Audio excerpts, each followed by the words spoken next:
October 2nd, 2024 could be the final solar eclipse of 3D, where we erase our past 3D karma and we embrace our future 5D dharma. Grand solar flash, is it almost here? What will the event actually be like? Are you ready? Well, in order to find that out, you should question your reality and then change it. ThunderWizard.com is the website that supports this YouTube channel. Please go and check it out. Higher dimensional energy practices, personal mentorship, spiritual counseling, live Zoom group classes, and if you look at the bottom there, you can find my books at michaelwilliamdenny.com. Please go check them out.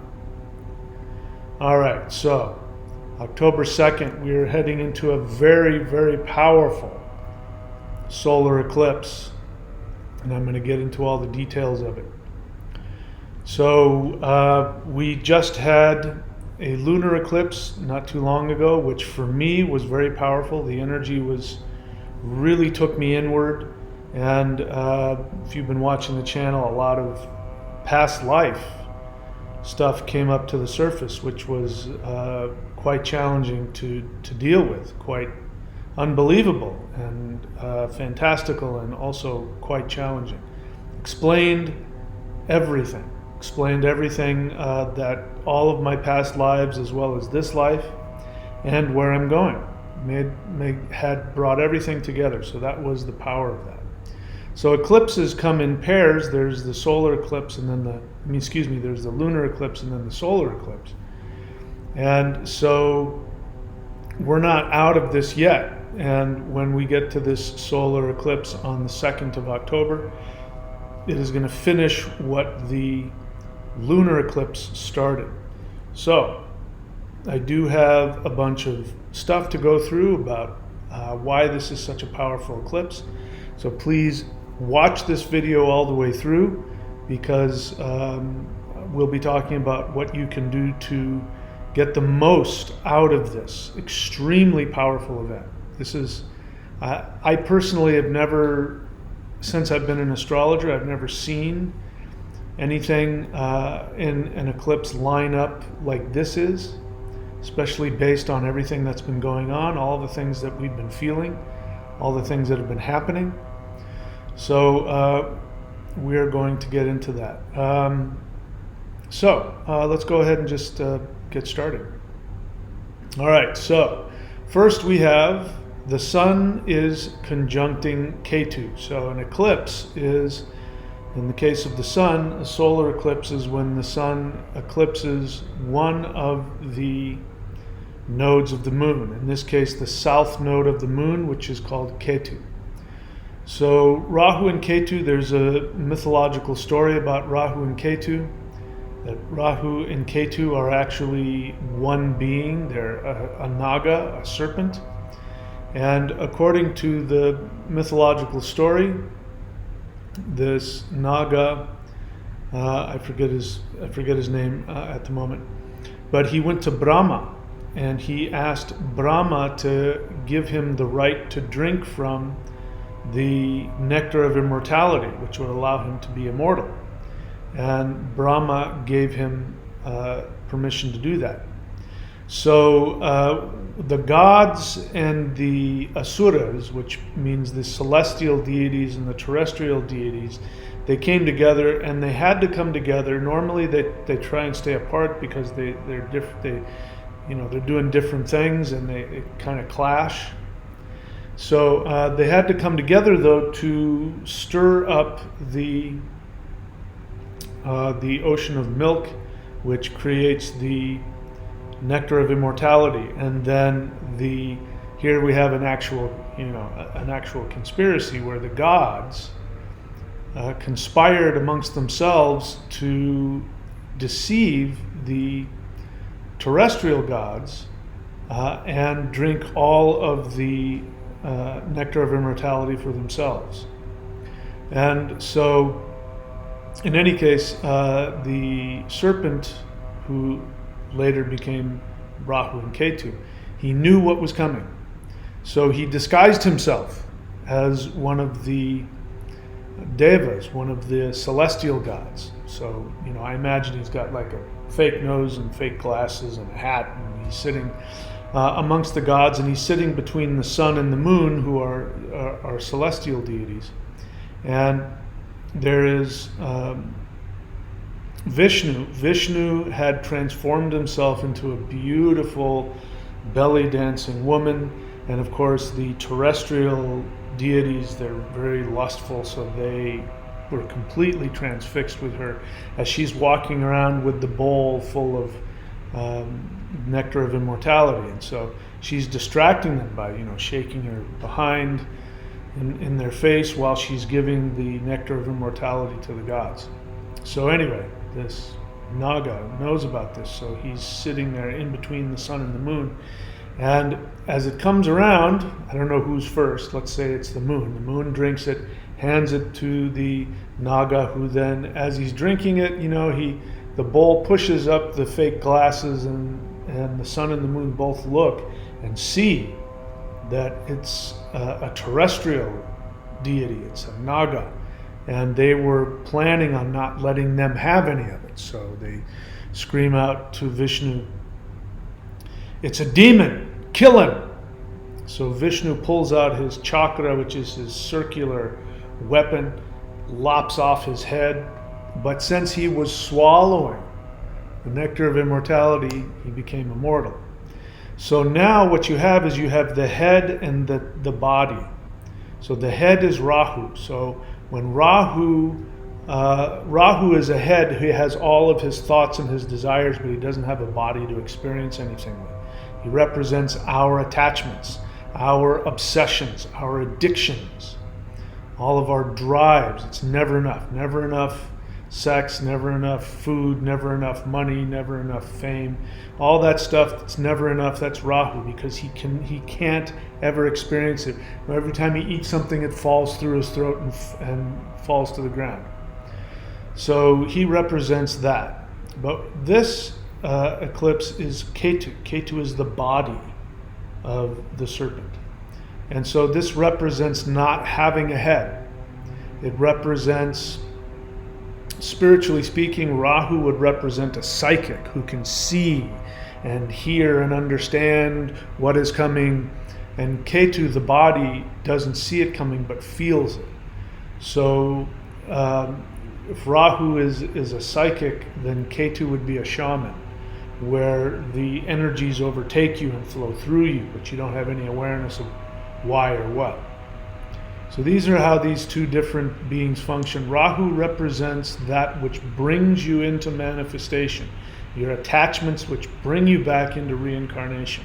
Ketu represents the release of that, what releases you from your attachments. They're both technically destructive, because whatever they touch in your astrological chart, they destroy, either through attachment and obsession or separation. So that's why these eclipses are so important, because they represent deep karmic issues. And so we're heading into one of those. So what this means with Ketu is blocking out the sun, which is our soul. And it means the shadow is going to hit the earth, which represents our body. So there's a disconnection. We become apart. We're no longer mind, body, and spirit. We're now three different things, and it can be very, very challenging. So since Ketu represents true spirituality and separation from the third dimension, that is exactly what we're going to experience here. Now, let's keep going. So Ketu is going to be in Hasta Nakshatra.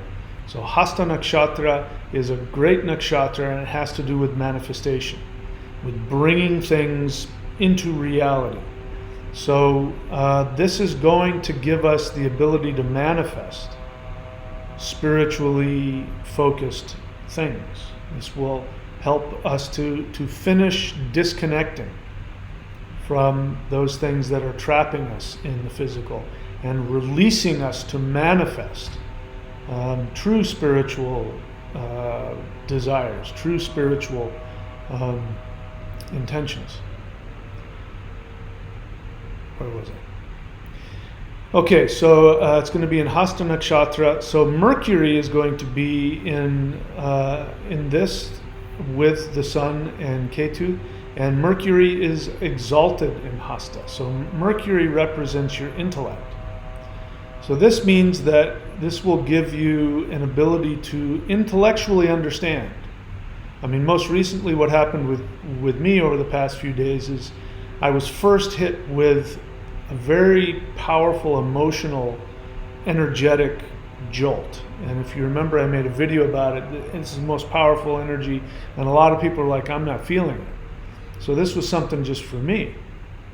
But I didn't know what it was. I just knew I was feeling a lot of deep, dark, powerful energy. And then what came after that was the things I've been talking about in previous videos about past life issues that have had huge impacts on me, and I was very deeply emotionally affected, and more so than pretty much anything that I've experienced. And it was clearly a past life emotional response that I've been carrying with me for who knows how many lifetimes.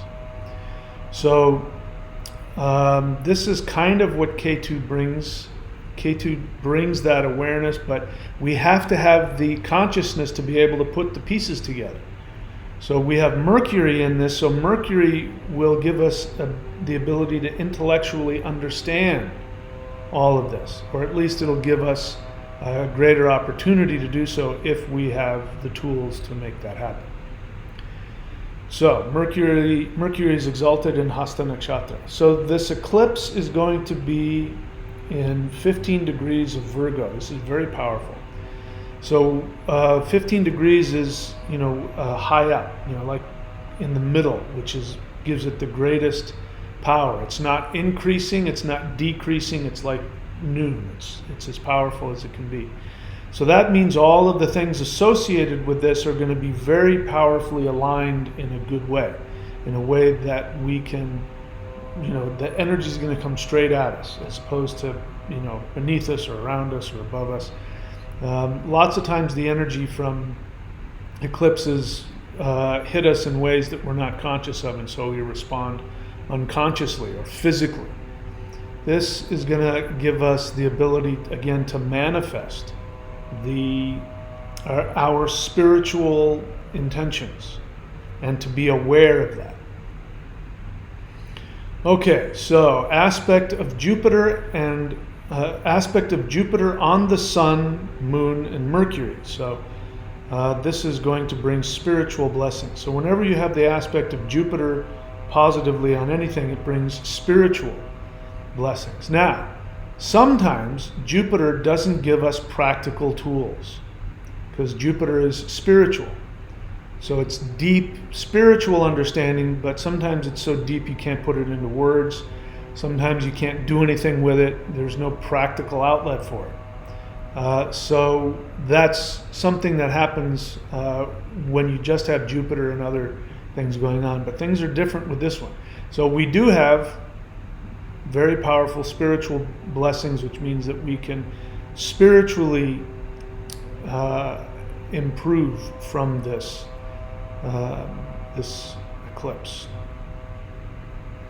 So we also have retrograde Saturn aspecting this same thing. So both Jupiter and Saturn are giving their aspect. So Saturn is in its own sign of Capricorn, I believe, and it's retrograde. So retrograde Saturn represents karma, represents judgment. So if you're on the wrong side of Saturn, it means you're going to go through some karma. You're going to have to pay, you have to clean up your mess. If you're on the positive side of Saturn, Saturn says, great, you paid off your mess, now the doors are open and you're free to go. And here's $100 and a bus ticket, go enjoy your life. So you get freedom, you get Saturn's blessing You've paid off your karmic debts. So retrograde Saturn has to do with past karmic issues. So we've got that focusing on all of the things that are going on in Virgo, because this is the house where all of this is happening. So we've got retrograde Saturn aspecting, which means the completion of karma. And then we have Saturn and Jupiter together. When Saturn and Jupiter are positively aspecting something, it creates physical completion and manifestation. So sometimes, as I said before, if you have just Jupiter, you have this spiritual awareness and blessing, but it doesn't give you any practical, you can't do anything with it in the physical realm as much. Saturn is all about practical reality. It's all about that. So when you have a Saturn and Jupiter together, it means a combination of putting into practical manifestation the spiritual blessings and awareness that you have. So this is good. So it's like the judge has gotten together with the priest and said, the priest is like, these people have grown so much and they're doing so much spiritual work, they deserve to be rewarded. And Saturn says, you know what, and you're right, they paid off all their karmic debts. Let's go together and bless them and empower them. So that's what's going to be happening with this as well. Venus is going to be in Libra, which is the second house from the eclipse, and this is going to bring the blessings of Venus. Venus is about love and beauty and happiness and joy and prosperity and all of that. So that is also something that can come as a result of this. And then this is going to be happening on Wednesday, October 2nd, and Wednesday is Mercury's day. So once again, we have Mercury, who's already positively being represented by this. And so again, what it means is Mercury can be a very lucky planet. It gives you the ability to speak the truth. It gives you the ability to understand. It gives you the ability to plan things out, to make something practical, because Mercury is a practical planet. So it gives you understanding and the ability and the technical know-how to follow through on the spiritual and the karmic blessings that you're going to be receiving. So the end result of this is that there's going to be a major karmic release and rebirth. That's really what we're talking about here. Major karmic release and rebirth. And I'm excited about it because what has just hit me past few days, you guys have been following through. I'm feeling progressively better. I made that video where I had a lot of feelings, and that seemed to release it. For whatever reason, that seemed to help. And I'm still bumping through it, but I'm making my way. I'm doing much better than I was. Thank you for everybody's kind words. And so I'm looking forward to this because I'm ready. I am ready to let all that old stuff go. I'm ready to let go of these past 13,000 years. Remember, this is, why is this culminating into such a powerful eclipse? Well, remember what I've been showing you here, which is that we are in a position where we are right opposite what happened 12, 13,000 years ago, where we had this massive cataclysmic event that brought everything down, that wiped out all of the old civilizations on Earth, very highly advanced spiritually, very highly advanced technologically.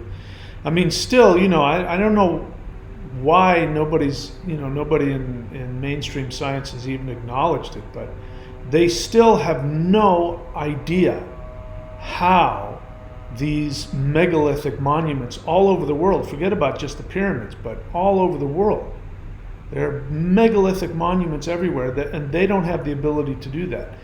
For instance, they can barely move a stone that is maybe 1/4 or 1/2 the size of some of the smaller giant stone blocks in the pyramids. Now, they don't have the ability to do it. So that lets you know that these civilizations were incredibly advanced, both spiritually and technologically. And so all of that negativity that we have had to go through, I mean, we've gone all the way down to the worst depths of Kali Yuga. We're coming out, and so we're on the direct opposite side of that sudden crash. So this means that we're potentially in the perfect position to have this huge shift up. Just as fast as we crashed, which is, according to some people, literally in one day, there was some cataclysmic floods, and there were multiple comet strikes hitting the Earth and melting the ice caps and creating, tectonic volcanoes, and I mean, just literally almost completely destroyed everything on the planet. And now we're on the other side of it. So this is how significant this eclipse could be. So we could be looking at major karmic release and a complete reset. The thing about the dark force elites is that the things that they say are a dark mirror of what is actually happening, right? So the WEF is talking about the economic reset. They've been talking about the New World Order. They've been talking about all kinds of things that sound good on the surface. Well, this actually is going to happen in a positive way. There's going to be a positive reset of everything. And instead of what has been going on for the past 1300 years, where the very elites who survived this and held on to some of the knowledge and some of the technology and they've been suppressing it for 1200 years in order to keep people enslaved, the opposite is going to happen. There's going to be this release of knowledge. There's going to be this release of awareness, and all of these technologies are going to be made available to us. And it's going to happen. In fact, that's the only way it can happen. Why do you think, the Georgia Guidestones, if you know anything about them, and why do you think the people that I remember, when I was a kid, the big thing was there was too many people on the planet. And that was the big thing. Now it's climate change. But before that, when I was a kid in the 70s, they were talking about there's too many people. And they were openly talking about reducing the population to 500 million.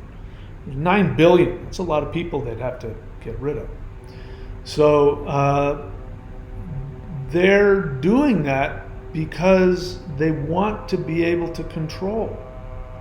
And if you have knowledge and if you have awareness, then you can't be controlled. You can control people's access to knowledge and technology if there's a small amount of people. You can completely monitor and control them. But if you have a free society where everybody is free and everybody's awakened and connected, then that's when people start to tap into just the understanding that's flying around, and people can create technologies. But the technologies that have already been created, those are going to be released overnight. It has to be overnight, because look at what they've been doing for so long. It's going to be the opposite of what happened 13,000 years ago. So that's it. I'm starting to babble, so we'll leave it there. Again, thank you guys for supporting the channel. Again, you can just click on the $sign below if you want to support the channel. Best way to support this channel is to go to thunderwizard.com and subscribe to, not subscribe for free, that doesn't do anything for me or the channel, but subscribe at any one of the other levels that gives you some actual teachings. Go to the shop and look for the practices there. And of course, my books, michaelwilliamdenny.com. And we're gonna, this will be on a Wednesday, this eclipse. So we're gonna have a live stream on Wednesday. Normally we do that at 8:30 p.m. Eastern, but the eclipse is gonna be happening earlier, so it's gonna be earlier in the day. And I'll make some announcements about that. And I don't know what we'll do. Maybe we'll do a meditation, maybe we'll have a live stream, but we're gonna do something. together. So anyway, that's it, my friends. Thank you so much for being here. Please know that you are the most important being that has ever existed. You're the most powerful being that has ever existed. The entire multiverse was created solely for your pleasure.